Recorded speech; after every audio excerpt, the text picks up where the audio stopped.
যে জীবনে কোনোদিনও কৃষ্ণ নাম করলো না, হরিকথায় যার মন নেই, কেবল মৃত্যুর সময় একখানা গীতা মরার বুকের ওপর রেখে বলো হরি হরি বল বলে কী লাভ হয়? কথায় আছে না, প্রাণ থাকতে মুখে জল দিতে হয়। প্রাণটাই উড়ে গেলে জল দিয়ে কী লাভ?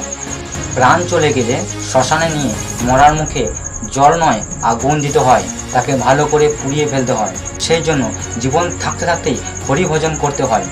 আর সেই সৌভাগ্য যদি না থাকে, তবে ভগবানের মুখনিঃসৃত বাণী লিপিবদ্ধ হয়েছে যে গীতা শাস্ত্রে, সেই গীতার স্পর্শন ও দর্শন করে মৃত্যুবরণ করলেও কিছুটা মঙ্গল হয়। আর সেই সৌভাগ্য যদি কারো না থাকে, তাহলে মৃত্যু অবস্থায় কেউ যদি বুকের উপর গীতা রাখে, তবে নাই মামা চেয়ে কানা মামা ভালো, এই জ্ঞানে তার একটু মঙ্গল হতেই পারে। এটা ভেবে মৃত ব্যক্তির বুকের ওপর শ্রীমদ্ ভগবদ্ গীতা রাখা হয়। কিন্তু প্রশ্ন হচ্ছে, আপনি বা আমি এখন তো জীবিত আছি, তাই মৃত্যুর পর বুকের ওপর গীতা না চাপিয়ে জীবিত অবস্থায় যদি গীতাকে একবার হাতে তুলে নিই, তাহলে আমাদের জীবনটাই বদলে যাবে। তাই আর মৃত্যুর অপেক্ষা না করে সময় থাকতে থাকতে ভগবানের মুখনিঃসৃত বাণী শ্রীমদ্ ভগবদ্ গীতাকে হাতে তুলে নিন আর এই মানব জীবনকে ধন্য করুন। আর এই ভিডিওটি দেখার জন্য আপনাদের সকলকে অসংখ্য ধন্যবাদ।